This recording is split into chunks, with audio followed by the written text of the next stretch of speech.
I'm Victor Purcell, co-founder of Intellectual Pool and creator of the CONNECTID series.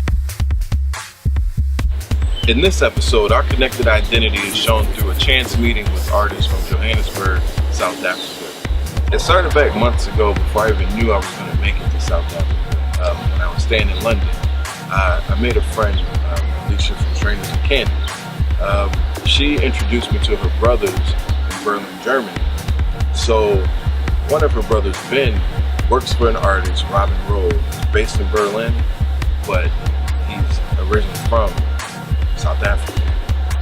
I'm back in the US, months down the line. Ben hits me up just to see how I was doing, and I let him know I was going to South Africa to shoot some video.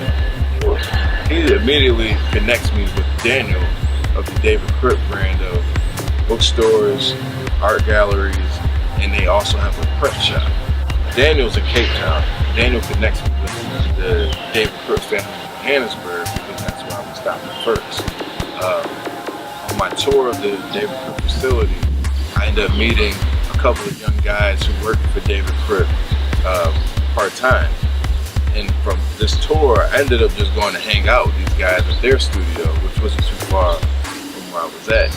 And we're just kicking it, and I had my camera. I didn't really have a prepared interview, but I ended up just hitting record and catching some of our conversation. EGI Studios, Ebony, Johannesburg, South Africa. Enjoy. The art world is like a screaming baby. You can give it what it wants, but it's only going to be content for the next 5 or 10 minutes, and then it's going to cry for your sake. You can give it whatever you want to give it, it's going to continue screaming. And then you're stuck with the screaming baby. Like that. So to like try keep ahead is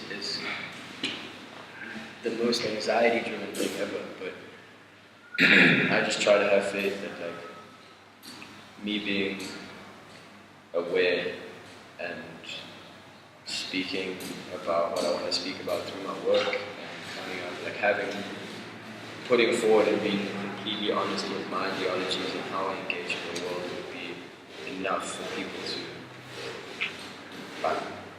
And if it fails, it fails, man. It's just like, I'm not going to do fashionable shit because then might as well print other people's stuff. Like I could work there full time and like spend years in that space and I'd make a living. I'd be able to buy a house, be able to support kids and, do my thing.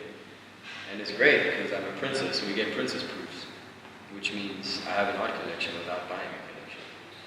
So every edition for every artist that we're technicians for, over and above, if the print's like 1 to 20, over and above that there's proofs. So the artist gets 10% of the edition. So if it's 20, then the artist will get 2 prints that are labeled AP, which is artist proof. And the printer will get 2, which is princess proof. And then you get workshop proofs for archival purposes and all that stuff. So I have a collection that's worth like decent money already. And I've only been working as a printer for like 4 years. So just selling my proofs off, I could, afford to start, like put down a deposit for a house. I'm 23.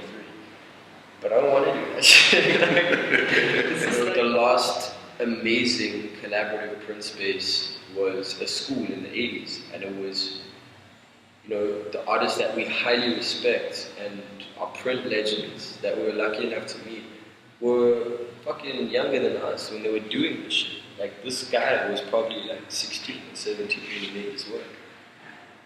And these were like seminal spaces in South African history.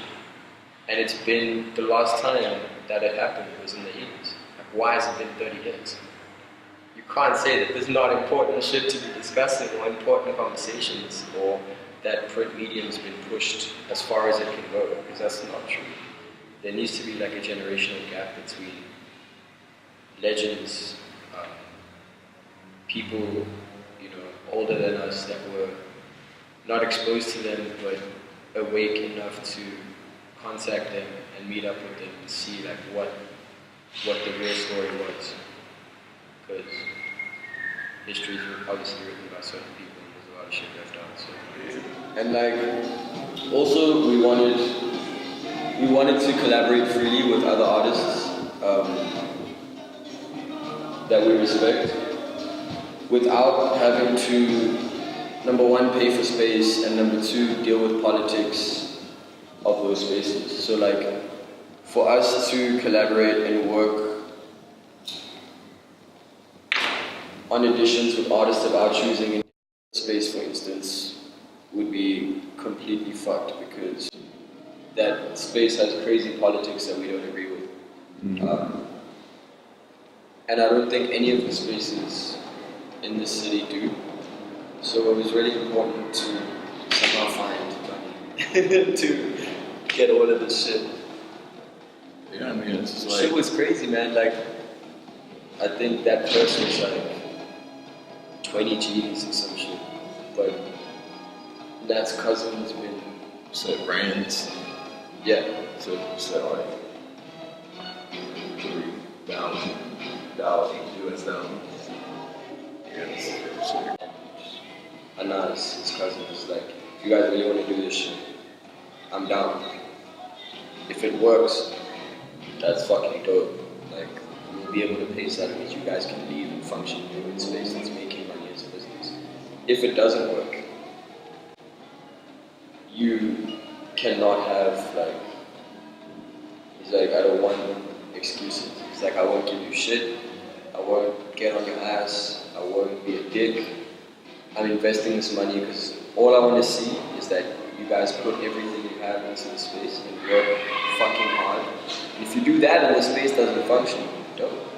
It just wasn't the time for the space. We tried. I used, like, all of this money went towards something. Like, it went towards something that all of us were trying our very best to accomplish. And if you fail working hard, it's chill. Exactly. It's like the experience. Like, the only thing I'm asking you in return for this money is like, don't be lazy about it. Like, don't just be, you know, oh, we have the space, no, we have the space. They're really important in terms of like just starting connections with the space. David Critt has given us amazing like entry points into different friendships that we've maintained from the States and different artists from Germany. And like making prints by hand is not fucking practical. Like all the shit that even Spong Sendi's printing has all been carved by hand. Like it's a blade and a piece of linoleum like that, and it's been carved out, and it takes a shitload of time. Whereas we could design that shit on a computer and send it to us, and we could make changes, but it's not a collaborative process. I'm the vendorship and the third artist person. That's really what else do I say? Please don't get like one of those hipster videos where you show that one but not the I want to show that one.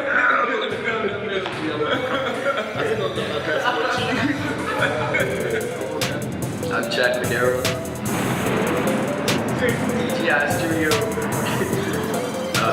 Stands for Danger of Bodywood. I'm Spong Sendi, Kulu, printer in the space that